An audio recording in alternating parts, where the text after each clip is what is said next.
Thank you, Mayor. So when we have a power outage and a signal is down, basically they're dark. So basically, by the rules of the road, it's a four-way stop at a four-way intersection. Obviously, we don't have the manpower to cover every intersection. Once you start and you start regulating traffic at an intersection with no power, you have to remain there until it goes back up. So typically, we don't regulate those as a general rule. But it definitely is a public safety hazard. When the power went out and I was driving westbound on Las Posas, people are driving right through the dark signal. So it's sort of pandemonium until people figure out I need to slow down and eventually stop.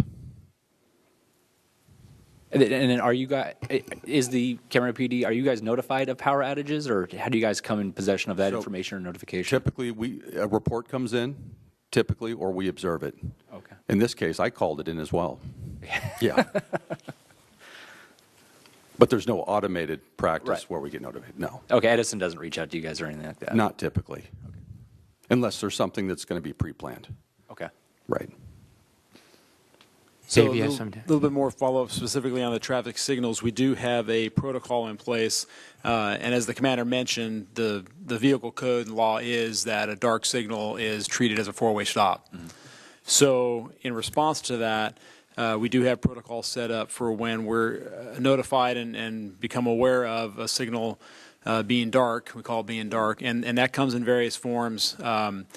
Sometimes from the PD we get the report. If the information eventually comes from Edison, we get emails about outages on that. And then also sometimes citizens will call in about a signal being out. So whichever way, or even city staff that's out and about, and we'll see this. When a signal goes dark, we will go out and put out stop signs. And up to 2 signals being out. In this case on Arneal, I believe it ended up being 5 signals. Starting down at Daly on up to Dunnigan, we're out. And once it gets to that widespread, number one, we don't have enough stop signs for all those locations. Number two, it's essentially too widespread of an outage to control with stop signs. And the response and the setup and then the pickup, because once they go back in operation, those stop signs need to be picked up. So on a 1 or 2 basis of a signals being out, we will go out and install stop signs, both for an unplanned outage as this was, and then even for planned outages, which ideally it's nice to know when it's going to happen, and that is sometimes the case, and we will also put out stop signs in those cases.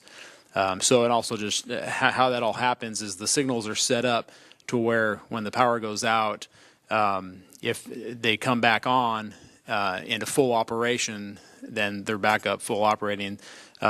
Sometimes we'll actually go out and switch them on to four-way flash. So when they come on, or especially when we put stop signs out, we have to put them on when power comes back on. It's in four-way flash because you don't want stop signs out and then it becoming activated with red and green and conflicting with the stop signs. Mm-hmm. So there is a protocol to address signal outages on a 1 and 2 location basis. The more widespread outages, the response is they're dark. Vehicle code applies, and in this instance, we did get a request to close off the dual left lanes on Arneal at Ponderosa. That we didn't follow through and do that. The thinking being that that's going to force, while it may relieve some of the congestion of dual left turns going through that intersection at a dark signal, which is always a challenge to negotiate who's going when. It can exacerbate the situation upstream and downstream at the other signals that were also out. So the decision was made to leave it operate as dark signals in that case.